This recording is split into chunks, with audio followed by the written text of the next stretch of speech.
Alright guys, so as you can see, this is my old stock short block from the Forester. This is the FA20DIT motor, and it's been sitting in my backyard for about a year now. It's been untouched, so I figured that we do a bit of a teardown and see what the guts of it looks like. So for those of you who haven't seen the videos, I'm going to go ahead and link it up top. You can see the full build that we did on the car. We installed an IAG Stage 2 open deck block in the Forester now, and this was from Prime Motoring. This is the note that they originally left on. It says Forester FA20DIT, cracked piston. You can actually see the cracked piston on this side. I think it's right over here, or no, maybe it is on this side. There it is right there. See that chunk missing? Right on that side. So yep, that is my cracked piston. And this thing is looking pretty dirty because, like I said, there's a ton of oil on it. It's been sitting for about a year. But yeah, I'm gonna see if we can take this thing apart. Maybe start with these bolts up top over here. Never done anything like this before, so I think it'll be some good content for the channel. And in case some of you guys are wondering what the inside of these blocks look like, in case you're thinking of working on them yourselves. So here it is. Okay guys, so we're gonna start off with these bolts like I mentioned, and I'm just gonna see what the size is here. Okay, so these are 12s. So we've got our 1/2-inch swivel with our 12mm socket.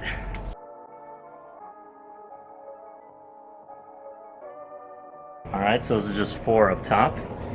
And there's actually a sealant over here right up the middle. So we might have to pry it a little bit. We might have to kind of sort of pry it open with something like a flathead.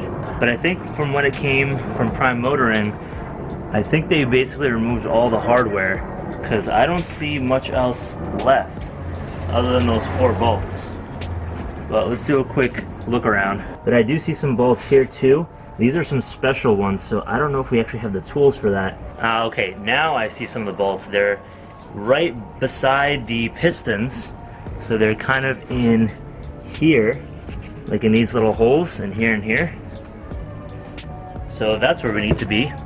But I can't really tell what size they are, and they almost look rounded. So I don't know if they're regular hex heads, but we're about to find out. Okay, so it seems like those bolts are only on this side. I thought it was on the other side. So let's go ahead and flip this. Let's see, does this fit?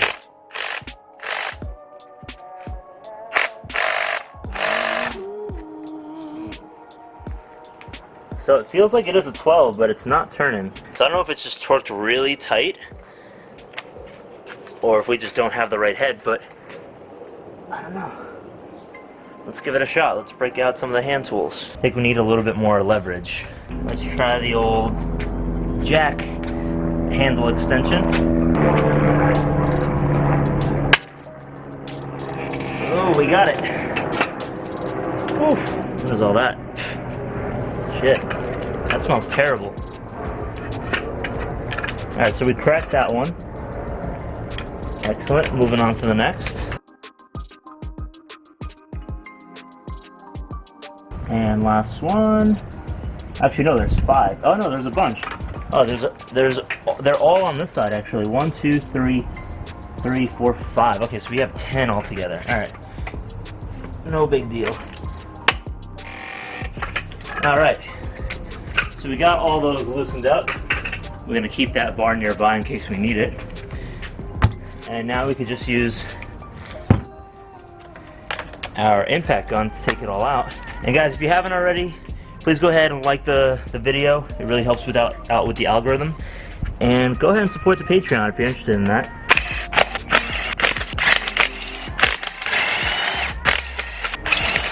And we're just doing this all by feel, right? However we figure it out, we're gonna figure it out. No tutorials watched here.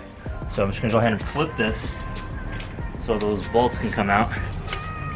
And we're probably gonna be hit with a lot of oil too. What is that? 1, 2, 3, 4, 5, 6, 7, 8, 9. We got one more somewhere. And 10. Good. Sweet. So what does that mean now? I'm not sure.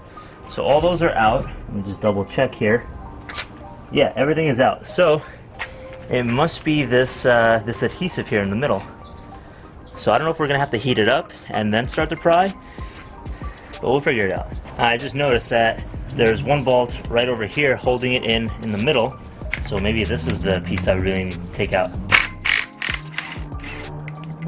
What I'm thinking now, since I don't see any other exposed bolts, I only see these that are on the rods. They're a special kind of like star-shaped bolt, but I don't know if my sockets will actually work. So a 12 is obviously too big for this. So we're gonna go down to maybe a 10. All right, so I found out that the socket that we need for these little external star bolts is actually an E14, and no local hardware stores near me have them.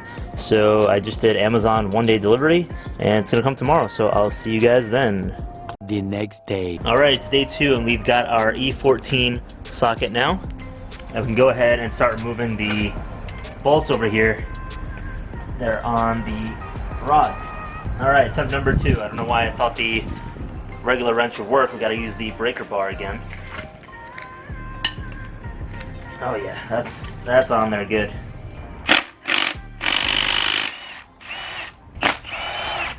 And then we got to spin the crankshaft to expose the other bolts. Now there's some that are in there a little bit deeper, so it's going to be a little bit tougher to get, because even when I spin it, you don't really get the exposure that you need. So let's see how we're going to do this. Alright, so they're all been broken loose, the bolts that are holding in the top of the rods, and as you can see, it comes right out. So this is the bearing.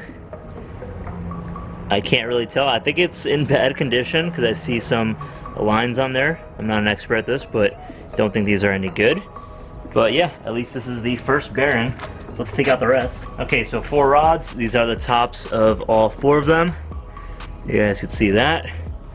Let's get the bottom parts off. So what I'm wondering now is if I can actually remove it from here all together, or do I actually need to split the block open first? It feels like they are held on because they move up and down. Yeah, I think I might need to actually split the block. Oh no, wait, I lied. There you go, I just pushed out the piston. So, alright, so this is one of the quote-unquote good ones, but you can see how dirty it is there. So I'm actually going to keep one of these as a souvenir. It might be this one. I'm going to clean it off and use it as a paperweight, because I think that'll be a pretty dope paperweight. I'm just going to go ahead and reassemble this one and keep it for myself. Oh, one interesting thing that I noticed here is, I don't know if this is just how they're designed, but when you look over here when I connect them again, I don't know if you guys can see, let me put my hand over here. Yeah, you see that? So when I go ahead and connect them back together, you see how uneven the lining is? Like it almost looks like teeth in between here, and on this side. A little bit of like a jagged edge, so I'm pretty sure that's supposed to be a flat mating surface. I'm not too sure, but yeah, interesting. Maybe that is actual damage. Here's our broken one. See that big old chip piece right there? Yep, no material. Okay, that's all 4 pistons. And I don't know if this just happened. It might have. I was banging them around a little bit, but here is another piece of the piston that is pretty damn thin. If you look underneath it, right over here underneath the piston head, look how thin this material is. It's just snapped right off. I don't know if it, again, like I said, I don't know if it was from just now or if this was already in there. But Prime Motor never told me about this, so it might have just happened. Okay folks, so here are all 4 pistons. You guys can get a closer look at them. So that is how they look, and this was the big design flaw that everybody talks about, how it's kind of off-centered, like how basically how the rod isn't straight and it's kind of off-centered, and that's a big weak point of the FA20 motor. And as you guys can see, the top of them as well, see all the dirt and gunk and damage that was done to them. Alright, so that's that. Here's inside the cylinders themselves on both sides. You can see over here too, is where we have the crankshaft. Here are all the bearings. There's actually 7. I'm missing one, so I don't know if it's still stuck in the block somewhere here. But yeah, that is your full view of it. So now we're gonna go ahead and we're gonna grab some flatheads, a couple flatheads, and then maybe a spatula, and kind of work our way into this adhesive and crack open the block. Now I don't have the thinnest flathead screwdrivers here, so it might be kind of hard to pry into this. So I brought a little bit of heat with us.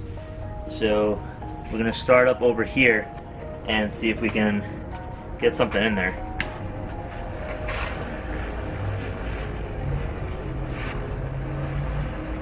And for those of you who are cringing at how I'm doing this, don't worry, this is going to scrap. I'm not using any of these parts. It's not going to anybody else. No one is going to be buying this off of me. It is not for sale, so don't worry. Wow, we're just beating the crap out of this thing. Yeah, it's definitely too thick to get in, so I'm kind of damaging the metal here, but it's going to the garbage anyway.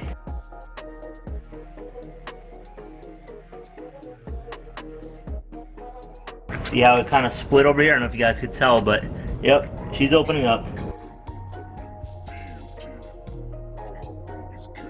So top half is pretty much open. Now I think we gotta flip it and start doing this bottom half over here.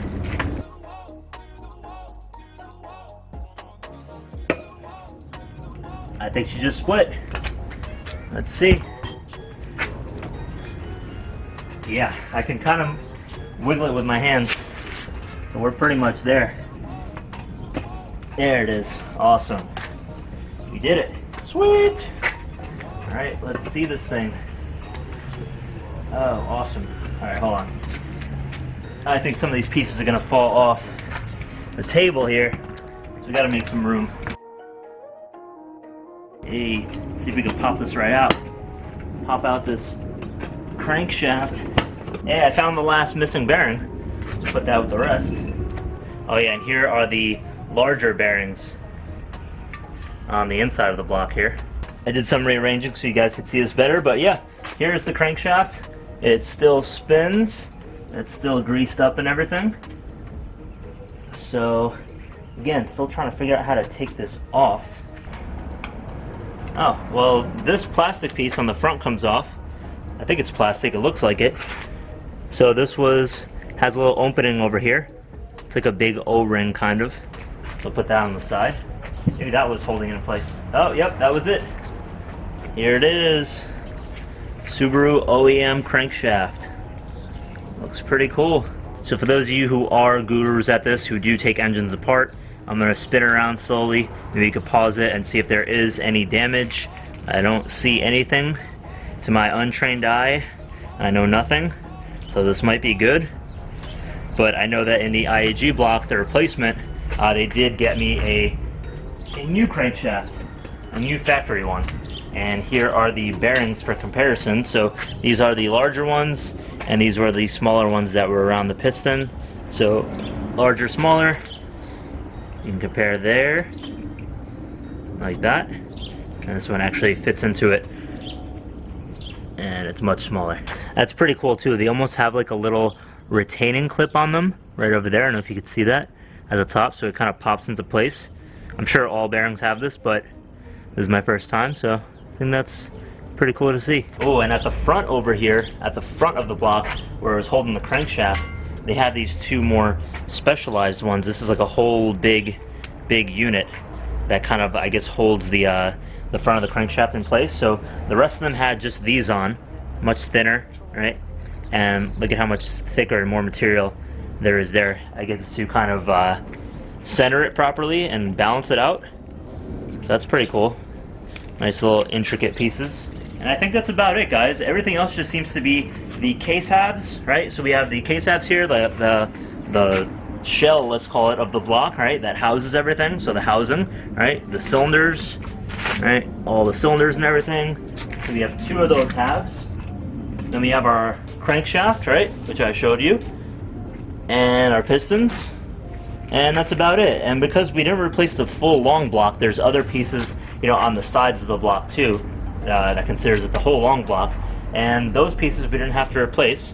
IAG does offer that as an option, but that's if you're trying to go really high horsepower, or, you know, if you've had damage in those areas, you need to be replaced.